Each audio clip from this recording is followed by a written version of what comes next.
know we're over here, my glam squad. We are getting ready for reunion, and it looks like they're trying to play your girl again. The beautiful thing is, God is great, and no one, and I mean no one, will have the final say but God. So they can keep trying to sprinkle me in if you want to. It's not gonna work. Well, he's a cutie pie. I might put him in Potomac. Okay, yes. Yeah, he can come right on to Potomac.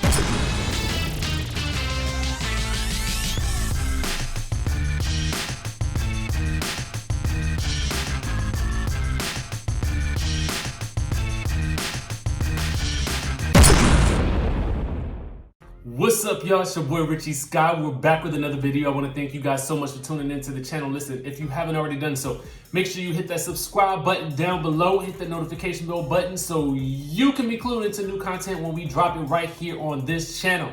Now, today we're going to be talking about Basketball Wives. First, we're going to talk about the news, and then we're going to talk about the actual episode. It was the finale of the season, okay? It was the part 2 of the reunion last night. We're gonna get into all the juicy details and everything that had to deal with that. But first, we gotta talk about the news. And we're gonna talk about OG first because she's in the news. And then we're gonna talk about host Mark Lamont Hill. And then if you guys are interested, stick around because I will give you guys the behind the scenes scoop and all the tea that went down at the reunion last night. Of course, you guys know that I also give you guys a reality TV show perspective as someone who has worked in production as well as a reality star on a reality show myself. So get into this. Okay, first things first. We gotta shout out OG because she has just graced the cover of She Is magazine.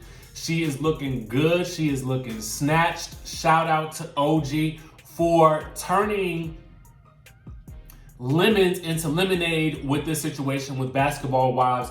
A lot of you guys have felt like she's been unfairly treated, but it looks like she is making waves post Basketball Wives, which is good to see. I'm happy to see that. And I'm so excited that we're actually getting to see more of OG in the spotlight because, you know, at the end of the day, she is a cast member on the show and we want to see her succeed, and we love to see any of our people succeed, okay? So that's first things first. Now, they are also saying that OG is rumored to be one of the participants of the upcoming season of Marriage Boot Camp. Now, I searched online to see an official word regarding this, but I really couldn't find anything official. So if any of you guys happen to run across an article or anything else that dives into it, this is just a rumor that I've been hearing. She's made appearances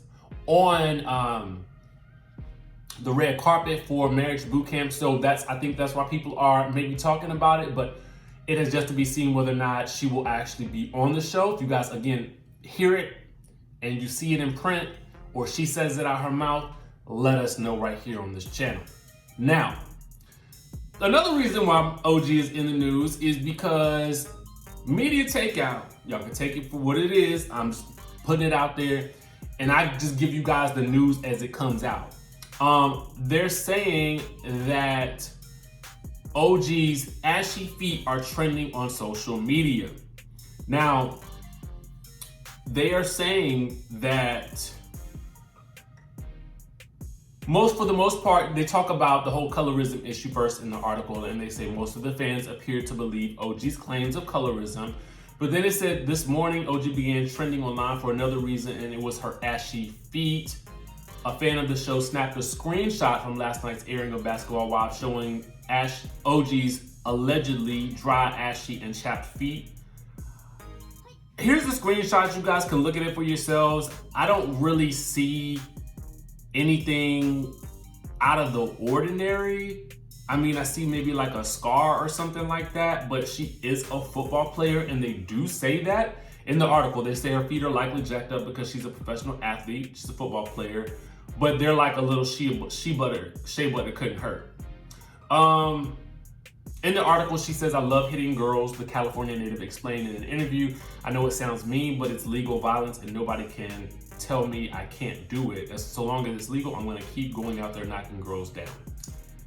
You guys let me know down in the comments what y'all think. Now, I remember back when Porsha called Kenya Moore's feet ashy, and the cameraman did zoom in on it, but here I don't see any evidence of ash per se, so I think that this could just be, you know, speculation or people just wanting to do some talking or whatever. Next up, so according to Twitter, and this is again from Media Takeout, Mark Lamont Hill is biased with regards to the Basketball Wives reunion. So here's what they're saying. They're saying that the university professor, Mark Lamont Hill, is being blasted all over Twitter over his performance as the host of the Basketball Wives reunion that aired last night. Now, they're saying that Mark Lamont Hill, once a renowned academic, seems an odd choice to host a ratchet reality series reunion show, but he has been hosting for the past 5 seasons now. Now, they're saying that fans are accusing him of bias for ignoring cast members' claim that she was discriminated against because she's dark-skinned. During the reunion, OG continuously tried to discuss the alleged colorism she's faced on the show, but Mark appeared to be shutting her down at every turn. And so many fans feel that they have betrayed him because he's known for speaking out against injustice. At one point, his name was actually a trending topic online, and not in a good way, and he's being called a sellout. And he's now going on Twitter to defend himself. And I'm gonna give you guys exactly what he's been saying, and we're gonna talk about it after that. He said, first, for the record, we recorded the Basketball Wives reunion for 14 hours. It is reduced to 2 44-minute episodes. Just because something doesn't air doesn't mean it didn't happen. Now that it's over, here are a few thoughts on the reunion.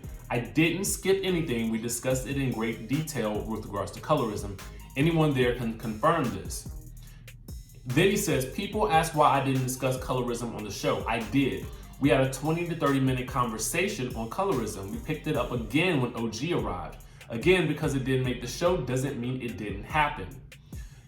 With regards to separate sets, I absolutely disagreed with OG being alone on a remote set. I said to OG and the producers on camera and off, I don't believe OG is more aggressive or violent than anyone else on the show. She's certainly less so than others. He then said, with regards to people pushing her to being separated, he says, I wasn't. I was pushing her and 3 others to be on a different set, basically splitting the group in half. That way she wouldn't be isolated or marginalized. And again, I challenged everyone on set repeatedly. He then says, yes, I'm saying I don't control the content. Hosts generally don't control the edits. Generally, in my experience, it's been a non-issue. But during the 14-hour taping, important things can get cut. So fans were definitely going at him, and what I can tell you is this, from my knowledge of reality television, Mark Lamont Hill is a paid contractor, so to speak. He is going to be paid by the production company or the network to do a specific job. Anything outside of the realm of that is not necessarily under his purview. He does not have control over that, guys. He also does not have control over the edit. So I can definitely attest to that part of it. I mean, it's kind of like this. Would you go into your job and do something crazy and risk being fired? Not necessarily do something crazy, but would you do something out of the ordinary and risk being fired? I think you can speak up, you can give your feedback, you can give your thoughts and opinion, but ultimately, whatever they choose to show is whatever they choose to show. It did seem like those conversations were cut short. I would probably blame that more so on editing, but it would be nice to hear from a fan who was actually in the room how much dialogue was actually had with regards to that.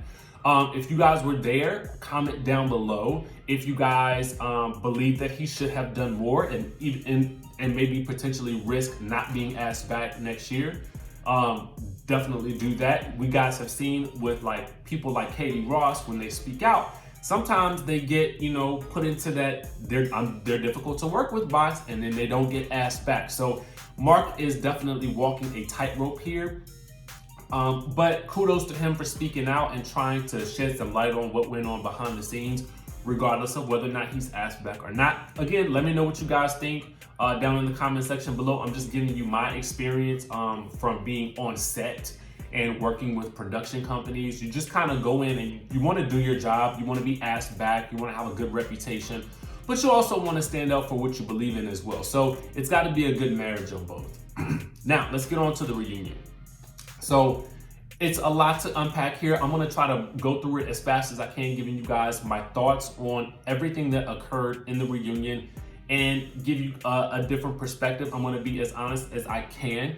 And some of you guys may not like what I'm going to say, and some of you guys may. I'm not going to please everybody, and that's okay. So the topic of Kristen and OG comes up. OG basically has no regrets about revealing Thomas's real dad on camera. Kristen, which I kind of felt like I wish she had maybe, I feel like it would have softened her to some people if she had said that, but I also respect, and I say, if you guys watch my channel and you watch me from when I first started this, or even when I was back at AfterBuzz, I really have to say that I admire people who stick to their guns regardless of the backlash. So she stuck to her guns, and she says she wasn't apologizing for anything. She doesn't regret it. Kristen does, however, want to apologize to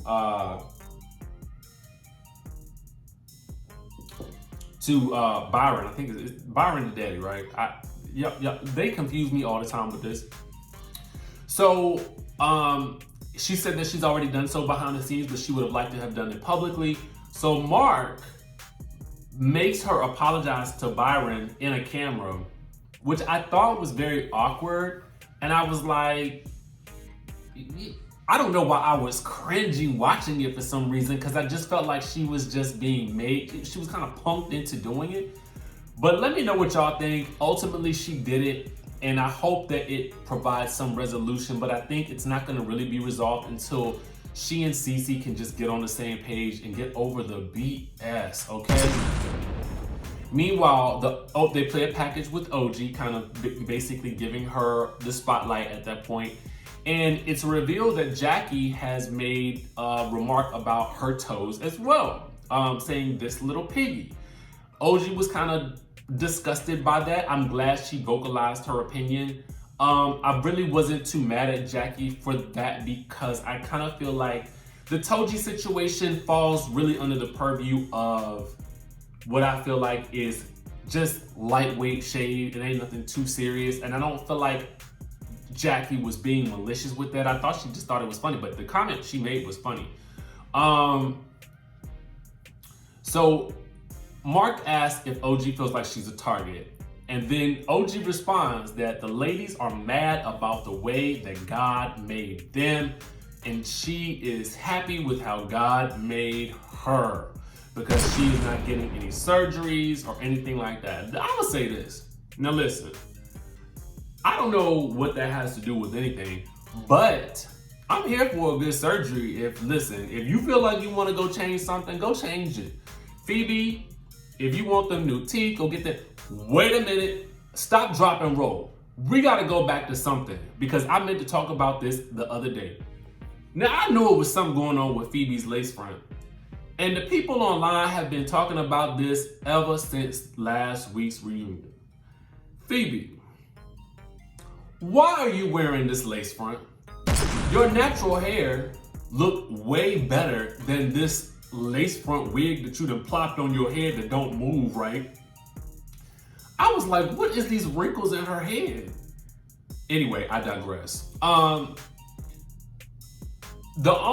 here's the thing. I feel like toe overhang is a thing, right? It's a thing.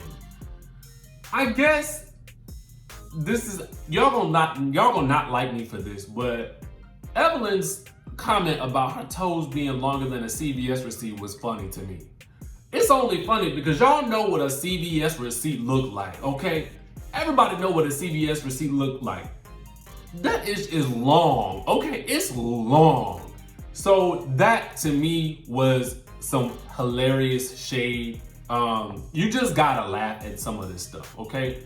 But then OG turns to Shaunie and says that, again, she's being discriminated against because she's dark-skinned, so she wins. I guess this is what I didn't like. Nobody wins when there's discrimination, okay? Everybody loses. Everybody loses. Nobody wins. So I just didn't like that. I do feel like there is truth to what she's saying about the historical colorism on this show, and some of the discrimination, but I also feel like the ladies just don't like her. We go through the Ed versus Jen situation. I'm not gonna discuss that because I discussed it yesterday. But what I will say is I don't understand why Malaysia left. Malaysia packed up her bags and was out of that situation faster than I could blink. And I was like, why? Malaysia. It wasn't even anything that serious that they was discussing. Why is you running away? I didn't understand. But maybe you just get to a point where you just be like, you know what? I don't have to sit here and do this. I'm out. And you just get up and walk out the scene. Now, I don't really respect it, but it's what she did. So then they bring up the whole Anthony situation with regards to Malaysia and her kids. And Malaysia's not even there for this conversation. Here's some interesting thoughts about this whole situation. Because remember, we did an interview with Anthony about a month or two ago. And he basically made it seem like him and Jackie was real cool friends, good girlfriends and whatnot.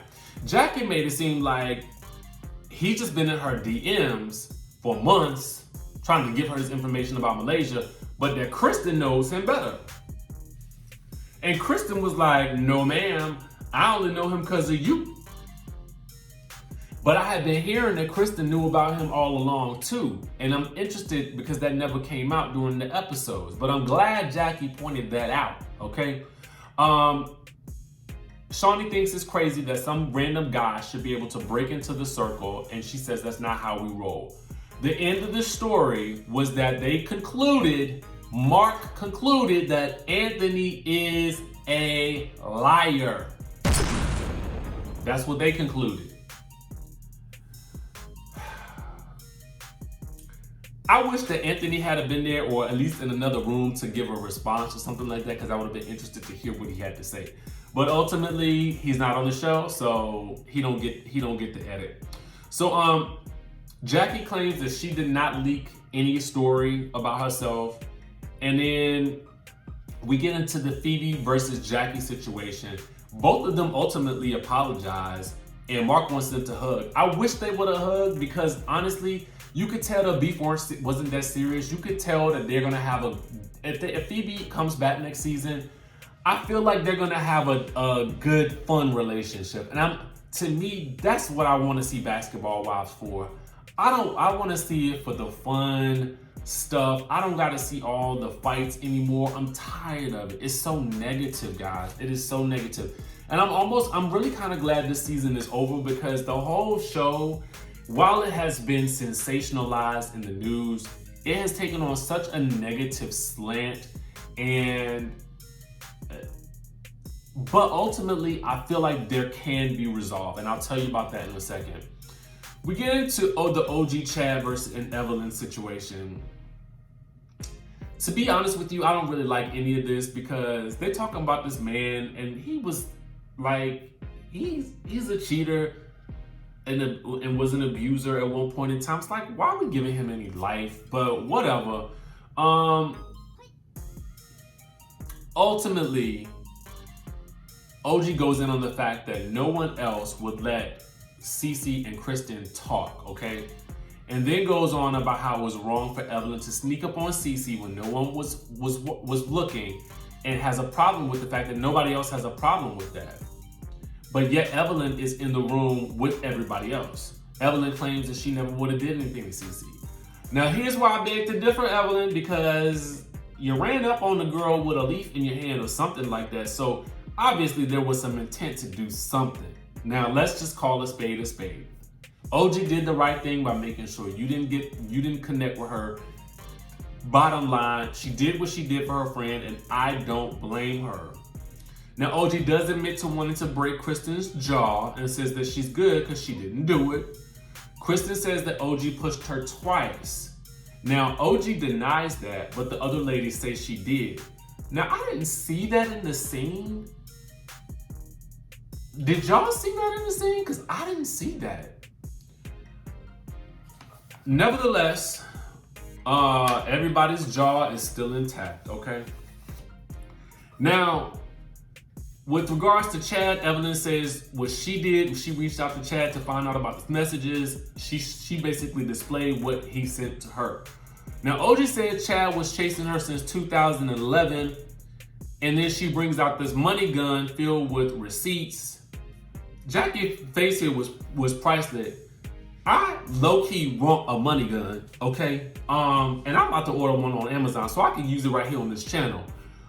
So thank you, OG, for bringing that out. But I was kind of like, what's happening here? Anyway, I was wondering how Kwame was feeling about all of this, because this is your girl talking about this other dude who was supposedly up in her DMs. It looked like they was both trying to talk to each other, but whatever. If he's cool with it, what can I say? And he appears to be cool with it. What I do like about their relationship is that he is 100% on her side, and he is also not letting any of this distract him from what's going on in their relationship, which I absolutely love. That's how couples should actually be, okay? That's how couples should actually be. So kudos to them for that. I was just trying to see Kwame's shoes because I felt like I might like them. He just wants the ladies to keep his name out their mouth. The thing that I love is that he said that he's not worried about anything that happened before him. Now, I don't like this mindset, okay? Whatever you did before I dated you, I don't care about, okay? I don't care. And anyway, OG's ready to leave. She's basically like, they're still talking ish about me, and I haven't eaten all day. Now, that's what I'm talking about, okay? That's what I'm talking about. Get me a meal. Get me a meal. How you gonna keep this woman sequestered in a room and she ain't had no food? Get her some food. Now, anyway, the N-word comes up. Y'all know how I feel about the N-word. I'm just not saying it no more because I feel like if I don't want other people to say it, then I'm not gonna make it seem like it's okay for them to say it by saying it in their presence in a song or whatever. That's just me, okay? That's just me. And then I can cut down on me being offended by people saying it around me, okay? So here's the thing. Now, OG claims that Evelyn only claimed to be Puerto Rican once she talked about Nigeria. Now that's not true. That's an untruth. And then she said that Evelyn didn't even speak Spanish. So then Evelyn goes on a whole Spanish rant about how stupid OG is. And I felt like OG was talking in Spanish back. And then Mark started talking in Spanish. And then I wanted to learn Spanish. I took 3 years in high school and remember nothing. Poquito. Okay? Poquito. That part I didn't get from OG. I didn't understand that. I didn't understand that logic or that argument. I just didn't get it, okay? So Mark says to Shaunie, do you feel like everyone has a place in the circle? Shaunie says no, because they can't coexist and it's exhausting. And her high was, for the season, her high was, her son recovering from his heart issues, and her low was that everyone can't coexist. Then we go into the colorism conversation with Shaunie, okay? Now, she has a conversation with Mark Lamont Hill, and basically she's saying that, she feels bad that OG had that experience and that she felt so isolated. Dark-skinned women have it harder in this country. She feels like it's less of a colorism issue with OG and more of a personality issue. Now, last season, that's what I thought as well. I thought it was something off about her personality.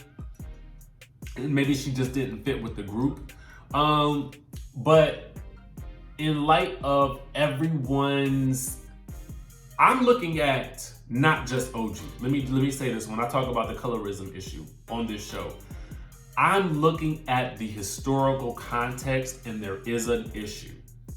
Bottom line. Okay. What I'm saying is that this seems to have been an issue long before OG. Okay. But I also think it is a chemistry issue. Okay. I think it's twofold.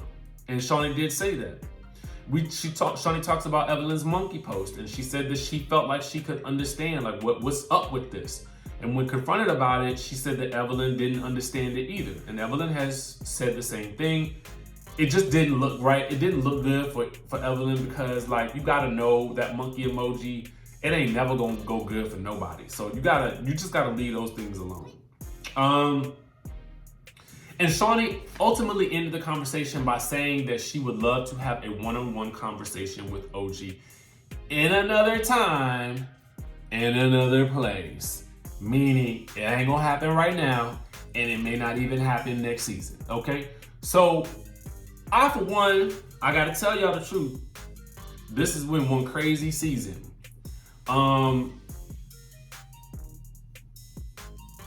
It'll be interesting to see what happens. I know a lot of y'all have canceled Basketball Wives. I'm gonna let y'all know, I'm gonna still watch it next season because I wanna see what happened and I'm nosy, okay? So I'm gonna still be watching it, I'm gonna still be recapping it. You know, I know a lot of you guys don't wanna see it anymore.